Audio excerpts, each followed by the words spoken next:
अब देखिए, सत्यानुव्रत की व्याख्या तो आपने सुनी, इसका विस्तार भी बहुत किया जा सकता है। सूक्ष्म अर्थात जो व्याख्या की गई है ये सूक्ष्म झूठ मानी जाती है। इस सूक्ष्म झूठ में किसी के लिए कोई हानि नहीं है, इसलिए घर गृहस्थी में रहने वाले यदि किसी व्रती श्रावक ने अनुव्रतों के रूप में जो व्रत लिए हैं तो उसमें वह अपना यह कार्य करते हुए भी उसे झूठ का दोष उस तरह का नहीं माना जाएगा। लेकिन सत्य बोलने पर भी अगर कहीं किसी का प्राणघात, जीव हानि, बाधाएं विपदाएं आती हैं तो उसका वह सत्य बोलना भी हिंसा का कारण हो जाने से, दूसरों के लिए कष्टकारी हो जाने से वह भी सदोष माना गया है, निर्दोष सत्य वो नहीं माना गया। अब क्या करें? तो या तो समय परिस्थिति के अनुसार जो है अपना बचाव करते हुए जो सही बात है वो रख दी गई, अथवा झूठ बोलने की स्थिति बनती है तो वहाँ रहना नहीं चाहिए, अथवा ऐसे समयों में मौन धारण कर लेना, तटस्थ भाव रख लेना ही एक सुरक्षित अपने लिए साधन माना गया है।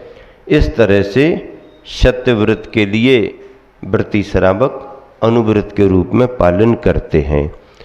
पालन करते हुए भी किन किन स्थितियों से दोष लग जाते हैं उसकी चर्चा अगले श्लोक में है, जो अतिचार के रूप में कही गई है। अतिचार अपने मूल व्रत को बाधित करता है, सदोष बनाता है, इसलिए अतिचारों की शुद्धि निरंतर की जाती है और अतिचार न लग पाए व्रत पालन में ऐसी सावधानी भी रखी जाती है।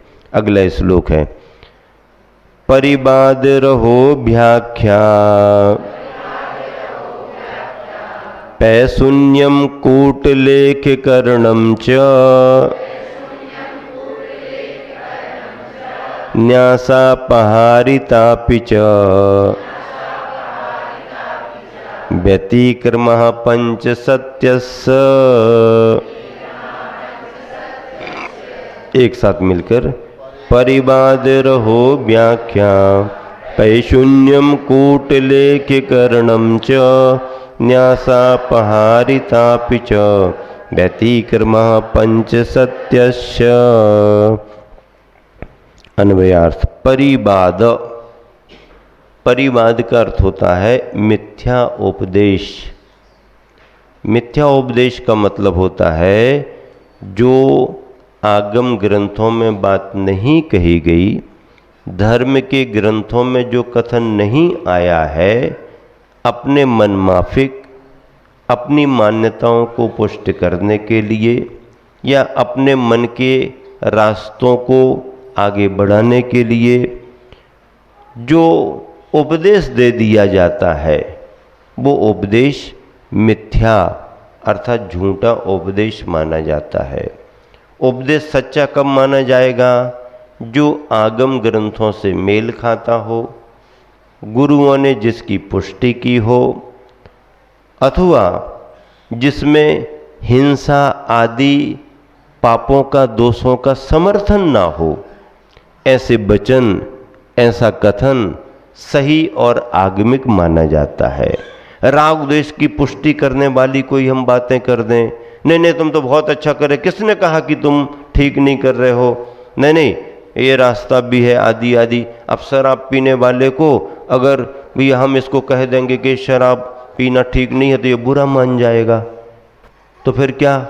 नहीं नहीं हाँ ठीक, अब पंचम काल में चलता है, क्या कह दिया, अब वो खुश हो गया, वो तुम्हारा चेला बन गया। हाँ, एक गुरु तो मिले कम से कम हमारी बात को मानने वाले हैं। अभी तक तो सब यही कहते थे ये ठीक नहीं है, ये ठीक नहीं है, इससे बुराइयां अपराध बढ़ते हैं, ऐसा है वैसा है। चलो ये जो कह रहे ये भी तो धर्मात्मा है ना।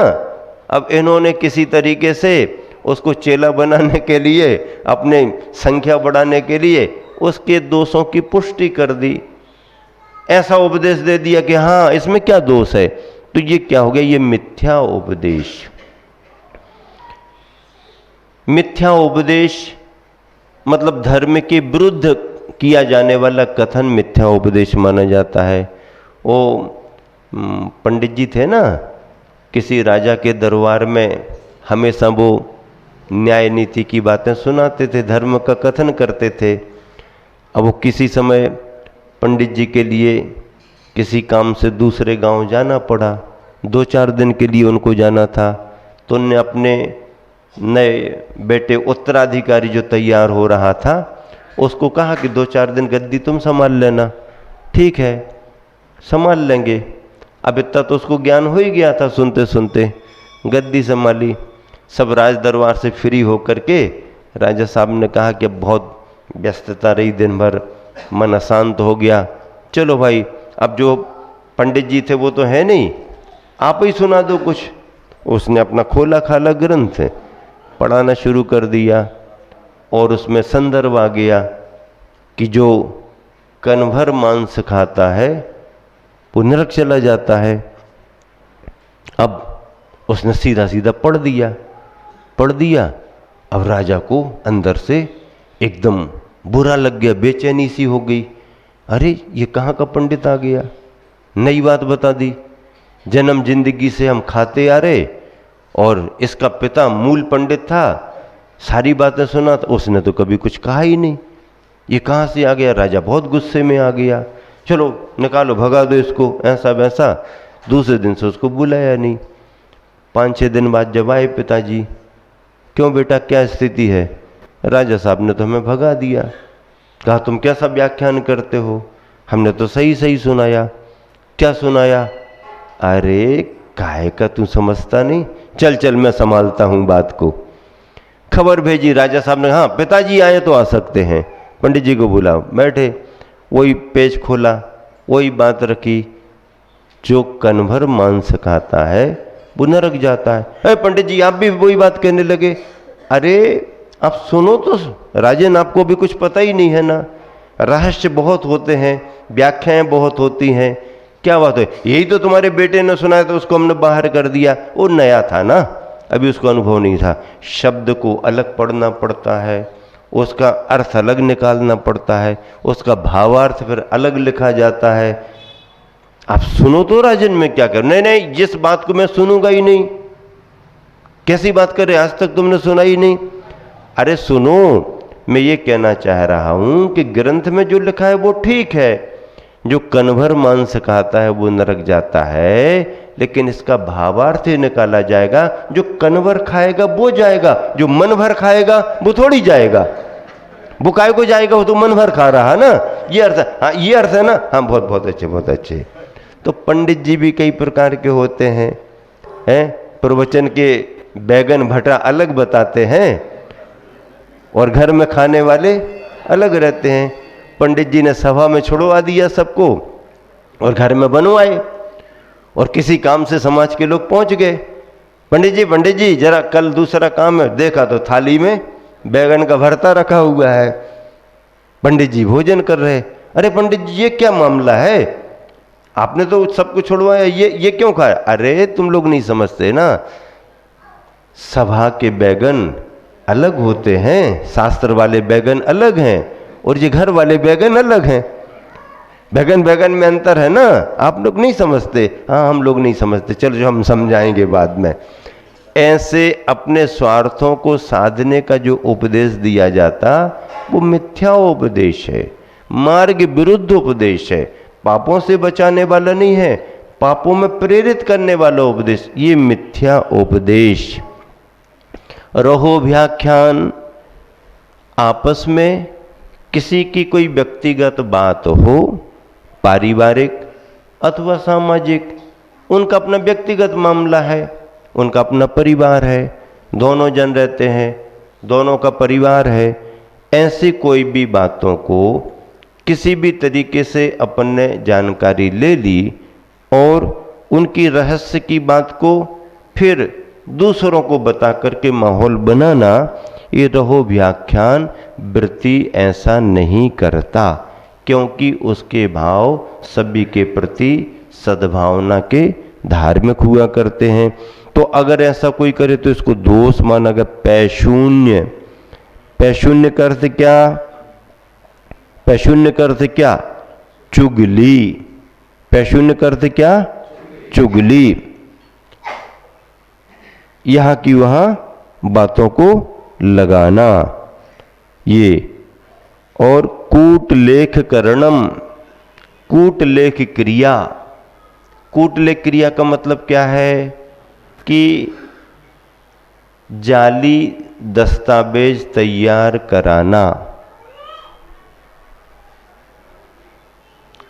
जाली कागजों को तैयार कराना।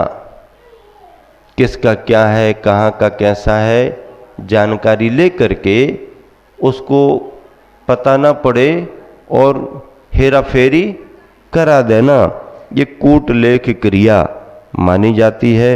और न्यासापहारिता, आप पर विश्वास करके कोई अपनी सामग्री रख करके गया है, समय पर वापस लेगा, उठाएगा, तो उसमें से या तो पूरे को ही मना कर देना, नहीं नहीं तुमने कब रखा, पूरा ही का पूरा खत्म काम, पूरा निषेध कर दिया, नहीं नहीं आपने नहीं रखा, क्या प्रमाण, क्या सबूत है आपके पास, बात खत्म हो गई।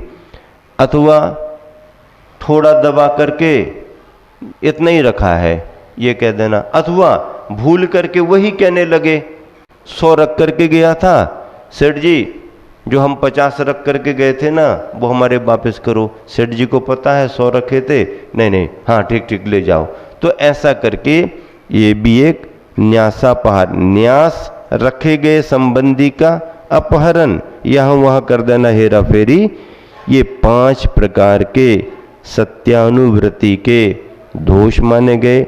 नीचे देखो, मिथ्या उपदेश देना, गोपनीय तथ्यों को प्रकट करना, चुगली करना, जाली दस्तावेज बनाना अर्थात प्रामाणिक दस्तावेजों में हेरा फेरी करना, और दूसरों की अमानत धरोहर के अपहरण करने वाले वचन कहना, वचन कहना ये सत्यानुवृत्त के अतिचार गए हैं।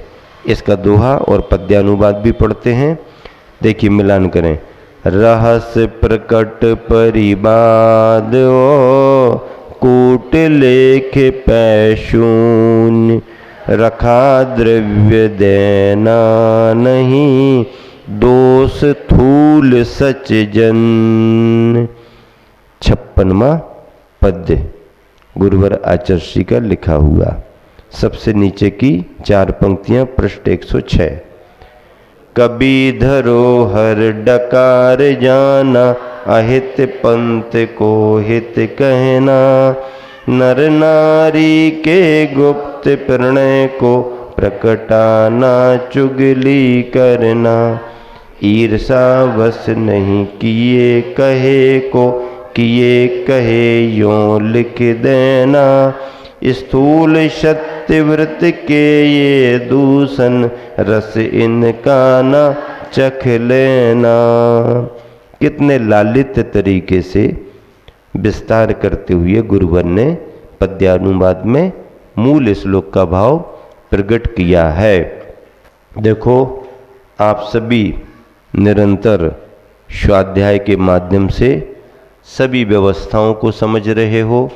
स्वाध्याय तो एक माध्यम है, इसमें आबाल वृद्धों के लिए कोई न कोई मार्गदर्शन मिलता ही रहता है। स्वाध्याय के माध्यम से नई दिशा मिलती है, शास्त्रों का ज्ञान होता है, शब्दों की परिभाषाएं मालूम होती हैं, उनकी व्याख्याएं मालूम होती हैं। इस ग्रंथ में ये लिखा है, सुन करके पढ़ करके जब आप दूसरा ग्रंथ कोई पढ़ोगे तो उसके कथन से तुलना करने का आपको अवसर मिलेगा। ग्रंथों को पढ़ना वैसे भी बड़ा महत्वपूर्ण माना गया है, पर अगर कोई पढ़ाने वाला मिल जाए तो उसकी व्याख्या को समझने में पाठक को, श्रोता को बड़ी आसानी हो जाती है। धर्म का संबंध परिणामों की निर्मलता से है और दूसरी बात, जीव दया का प्रयोजन मुख्य है। जीव दया के बगैर तो कोई भी धर्म नहीं पल सकता। 5 व्रतों की जो व्याख्या की गई है, इन 5 व्रतों में 4 व्रत तो सहयोगी हैं। किसके लिए सहयोगी हैं? मूल व्रत के लिए सहयोगी हैं। व्रतों में मूल व्रत क्या है? मूल व्रत तो अहिंसा का है। मूल व्रत क्या है? अहिंसा का व्रत है। उस अहिंसा के व्रत की सुरक्षा के लिए क्या? उस अहिंसा के व्रत की रक्षा के लिए, उस अहिंसा के व्रत को पुष्ट करने के लिए सत्य, अचौर्य, ब्रह्मचर्य और अपरिग्रह के व्रतों को साथ रखा गया है, उन्हें सहयोगी बनाया गया है। मूल फसल किसकी है? मूल फसल तो आपकी अनाज की है। चाहे आपने धान लगाई हो, चाहे आपने गेहूं चना लगाया हो, चाहे मक्का बोई हो, चाहे जवारी लगाई हो, जो भी खाने पीने के धान्य हैं, मूल फसल तो खेत में उसकी होती है। उस फसल को पाने के लिए ही किसान सारी मेहनत करता है।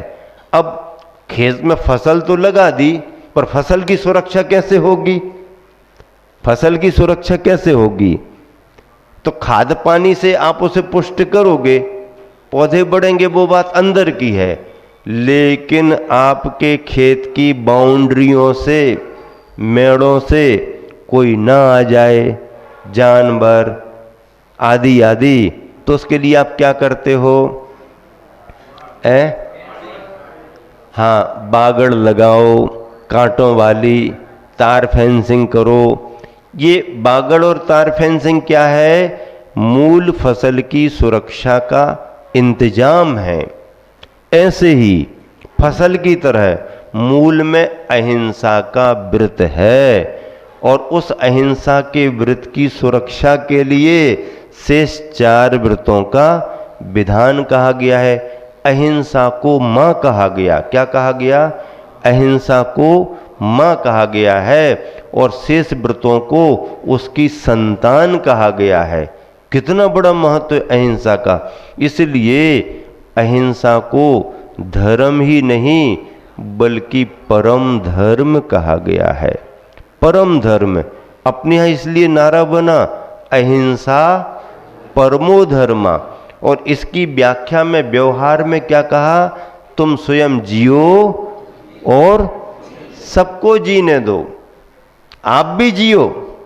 हाँ, आप भी यहाँ वहाँ के विचार मत करो, समय हो गया जल्दी जाएं, इससे अच्छा और कहीं कोई स्थान मिल जाएगा। नहीं नहीं नहीं नहीं, स्वयं जियो और दूसरों को भी जीने दो। मरना कोई नहीं चाहता, मरने में कष्ट का अनुभव करता है। इसलिए आयु कर्म जो तुम्हें मिला है, संघर्ष भले करो, कितना भी करो, लेकिन जीने का अपना अधिकार बना के रखो। स्वयं जियो और दूसरों को भी जीने दो। यही धर्म का सार है। महावीर भगवान की जय।